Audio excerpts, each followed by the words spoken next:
Hey there everybody, welcome back to another one of my budgeting videos.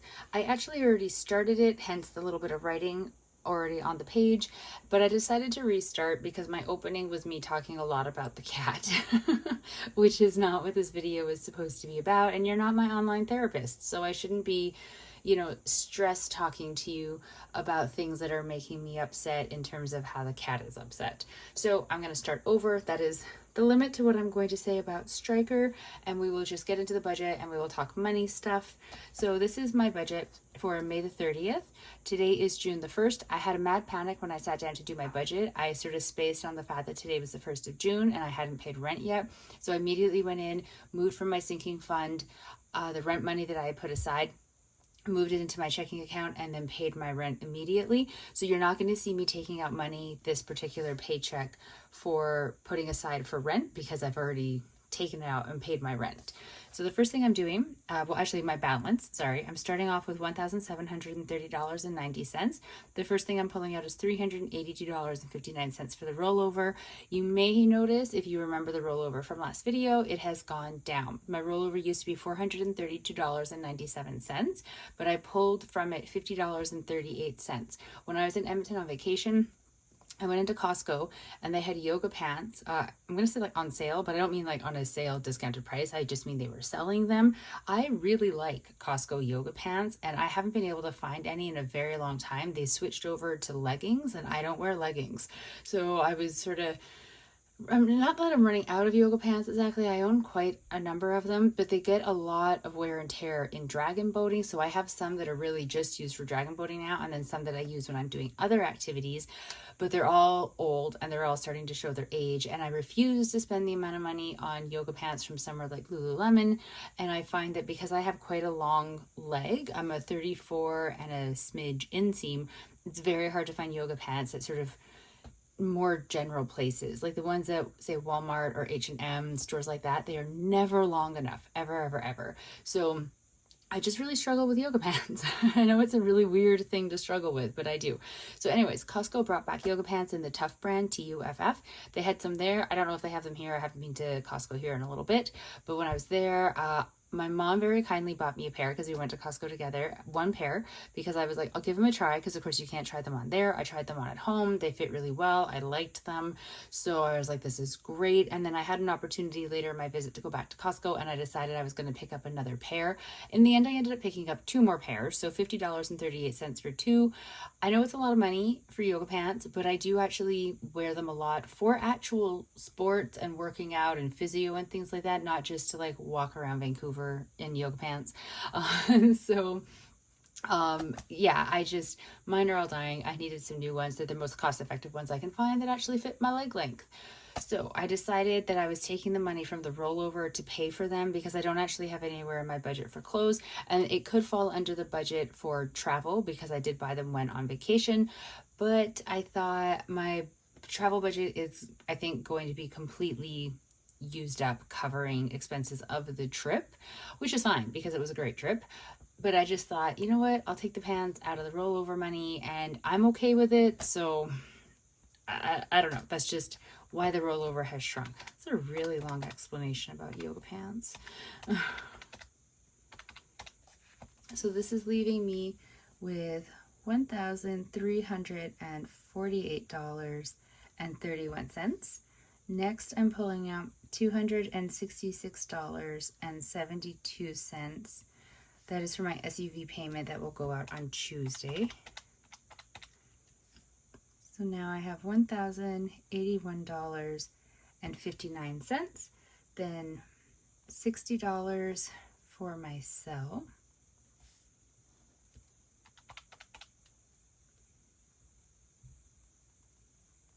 Leaving me with $1,021.59. My line of credit, the minimum monthly payment has gone down, but it's not yet like finished posting or closing or whatever you want to say for the month of May. So I don't have an update yet for the line of credit payoff tracker, but the minimum payment has gone down. So what I did was I took the minimum payment, added $100, divided it by 2, and that is giving me how much I'm putting towards the line of credit for the paychecks. I just realized, should I not be matching? No. Oh, goodness. Oh, I'm so dumb. I hate when I have these realizations when I'm filming, because then you just hear in real time really how stupid I am. Okay, so May was a 3 paycheck month for me. So I did the calculation I just described with the minimum monthly payment for May. I added 100 divided by 2, and that's what I paid for my first 2 paychecks in May as my payment toward my line of credit. What I usually do, well, yeah, that was what I was doing with the idea that the third paycheck, this paycheck, I would just pay as much to the line of credit as I possibly could as an additional payment, because I'd already made my 2 payments. And so this was just like a little bonus payment. So I didn't actually have to do that math to figure out the payment for the line of credit. But I did. And it works in the budget. So we're going to use it. It's just going to be a really weird third payment amount for the month of May going towards the line of credit. And it may actually show now, because I did the budget today on June 1st, in the June wrapping up of information, if you want to call it that. I don't know. I guess we'll find out when everything closes and I have like all the data for the line of credit for the end of May. Okay. Wow. I say it's been a day, but I haven't really done much. So I'm putting $216.62 towards the line of credit. That will be the amount that gets put towards it for my 2 paychecks in June as well. Then my Visa, for right now, I'm putting 100 on it. I haven't sat down to do the reconciliation of my vacation spending, so I don't know exactly how much I need to be putting onto the Visa to cover expenses from vacation, from my actual like vacation / travel sinking fund, and how much has to get paid off from other places, because I do have some charges on there from yesterday. I was at a Dragon Boat Festival. It was freezing cold. It was windy. It was raining. I was soaked through and outside for like 12 hours of the day. And I was desperate for anything hot. So at certain points, I was just like, I don't care. I'm tapping my card to buy a hot cup of tea and a hot toasted pastry thing. You just get desperate at times. Plus there was parking. So like those charges, they're still pending. They haven't actually gone through to the card yet, but when they do, those will come out of like the Dragon Boat Fund. And I need to go through the credit card, because I think there's some things on there that I bought when on vacation, but that should actually come out from other sinking funds, or be covered by other sinking funds, I should say. So I need to go through them all, but not everything has posted onto the card yet. There's things that are pending, and I'm trying to be patient and wait until everything is actually showing on there, instead of doing what I usually do, which is go ahead and work on it with whatever data I have and think I have it all sorted, and then have something magically pop up later, and then I get confused, and then you see a video from me being like, well, I messed up again. I'm trying to avoid that. So I'm being patient. I figure I'll give it until the end of this week. I think by then everything from vacation should be posting and showing on that credit card, and then I'll be able to go through it all and figure it out. But for now, I'm putting $100 onto the Visa, because there is money, like there is debt on the Visa, so I am going to have to pay it off, and I just thought I might as well put something on there instead of nothing, and then that'll just get added into the calculations when I tally everything up at the end of this week. So that is leaving me with $704.97. I owe on my Neo $19.54. I actually should owe more. My BCAA membership tried to renew. It does like an auto renew, and it tried to renew the card, and it got denied because I hadn't updated in their system the new card information. So I got like a notification that it's it couldn't renew.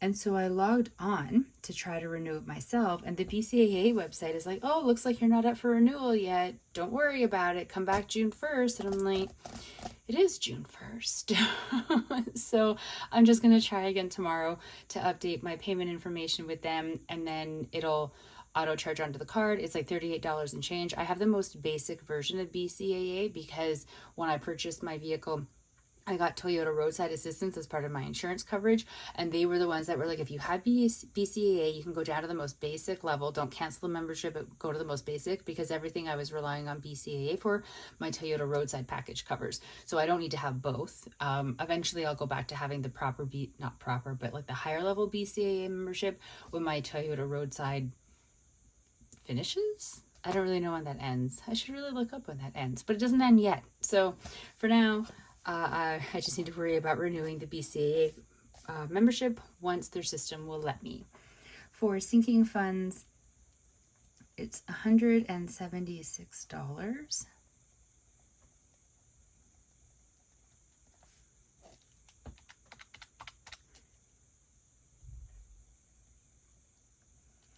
And cash envelopes, $250.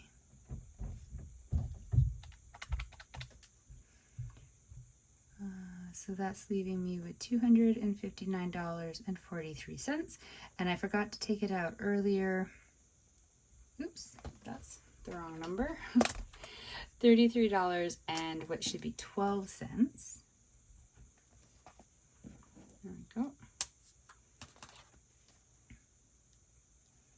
For Strikers money, which is actually something also I have to try to reconcile, because I did purchase some items for him when I was in Edmonton just because there's less tax there, so why not?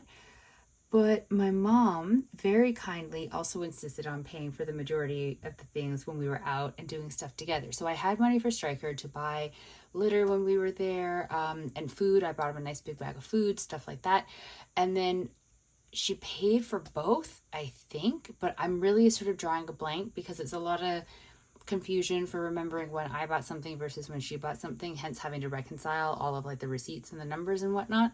So his amount may have been pulled from to cover expenses for him, but it might not have, because my mom might have actually paid for all of his stuff because she likes to spoil her grand cat. So that might change, it might not. It's all just a guessing game at this point. So let's write down the sinking funds.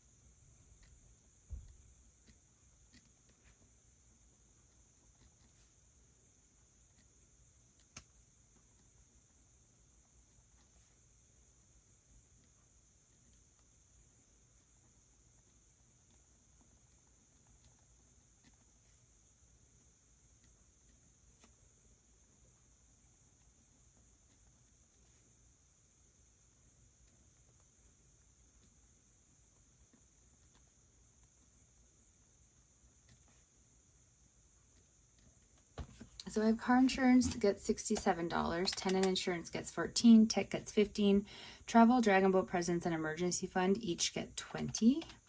So 20 times 4 is 80, plus 15, plus 14, plus 67. $176, which is what I took out right there.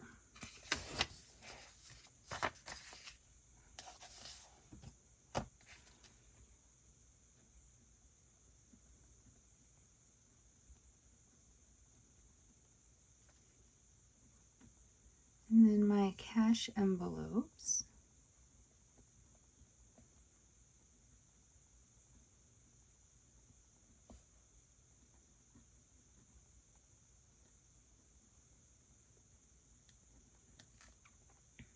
Striker gets 30, groceries gets 120, miscellaneous 20, fun 60, physio I'm giving 0. It currently has $15.75 sitting in that cash envelope, which is enough for one appointment. I'm supposed to have one appointment per week, but she's absolutely booked insanely. Like, she's really good, so like I understand it, but it's just really hard to get in to see her. So I am on the waiting list, but I don't think actually I have my day timer. Let me just double check. Yeah, I don't have an appointment booked with her at all for not until the last week of June. So I'm gonna leave that cash envelope with only the $15.75, just enough to cover one appointment, because while I'm on the waiting list, I highly doubt there's going to be somebody dropping off of her waiting list where I can get the appointment more than once in the next 3 weeks, which is unfortunate for my neck, but it is reality. So I'm going to leave that at a 0 right now. Transportation's getting 20, so 30 plus 120 plus 20 plus 60 plus 20, 250, which, oh, why did I stick that there? Which is what I took out there. So that is the calculations where I got the sinking funds money and the cash envelope money, the explanation for the rollover, all the things coming out of the budget. So I do have a leftover balance of $226.31, which is a huge amount of money for me, as well as I do have that rollover sitting there. I am not touching this right now because, like I said, I do need to do the balancing up and sorting out of the money spent on the vacation, and my Visa card balance is quite high right now. And I have to go through and pull it apart and figure out what has to come out of travel and what has to come out of other areas to get it paid off. And I'm concerned I won't have enough money to pay it off. And I would like to get it as close to zero as I possibly can. So I will be using whatever is left in my travel fund. I don't have the amount in front of me right now because I use my phone for my banking app and my phone's also recording. But whatever is in the travel fund will be going onto the Visa card to cover obviously travel/vacation expenses.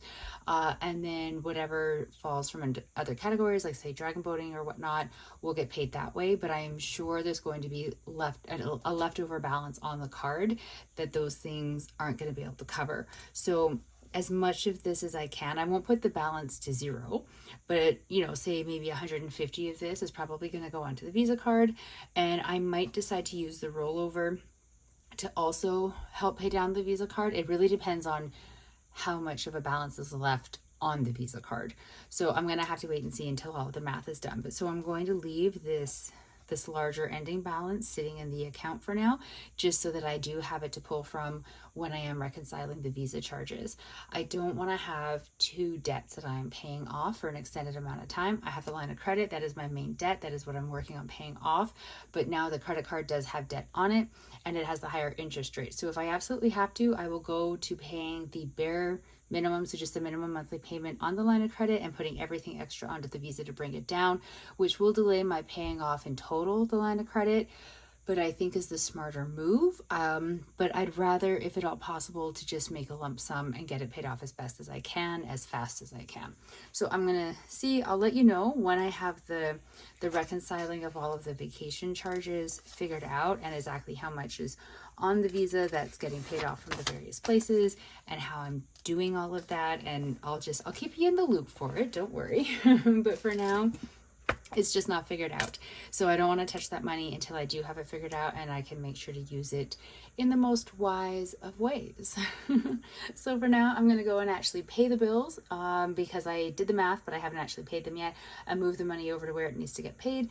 I'm going to check on Stryker because he is not in the best of moods right now. He jumped and landed funny off of the bed earlier today, and he's hurt his leg and he's limping and he's very mad, and I don't blame him. My vet is not open on Sundays, and so I was kind of hoping he'd kind of like shake it off, I guess. And then maybe that sounds mean. It's how I was raised, where if you got hurt, it was like, just wait it out. Your body might just get you better before you need the attention of a doctor. So I was kind of like, he'll rest. Maybe it won't be so bad. But it's really, I think it's really hurting him more than he's letting on. It's hard to tell with a cat because it's not like I can just ask him and he'll let me know how he's feeling. I have to really gauge by how he's acting and how things, like if he's doing things out of the norm, and he is. So if he's still having some trouble tomorrow, luckily for me, I work 6 to 2, so I'll be up early and I'll be able to watch him because I'll be working from home. I will contact the vet to make an emergency appointment for him. I'm just really crossing fingers that he doesn't need that, because I don't know how I'm going to get him in the carrier. To be honest, he is super mad about being in the carrier lately, and getting him in is a huge battle, and I'll end up making an appointment and not being able to get him there. So yeah, I'm just worried about him. So I'm going to take care of moving the money around and then go back to watching him for a distance so I don't disturb his nap, because he's finally resting easily, and just hope that he's feeling a little bit better and more of himself tomorrow. So thank you all for following along with the budgeting journey. Sorry I ended up talking about the cat in the end after all. I was really trying not to dump all of that on you, but he's at the top of my mind, so he's also what I'm talking about, I suppose. Thank you everybody for following. I do appreciate it and your time on this video. I hope if you're doing budgeting, it's going really well for you and it's all kind of getting sorted and you have not done like I have and racked up your Visa card, even though you have a strategy for paying it off. I just hope that you didn't do that. I will talk to all of you in the next video. Stay safe, everybody. Bye.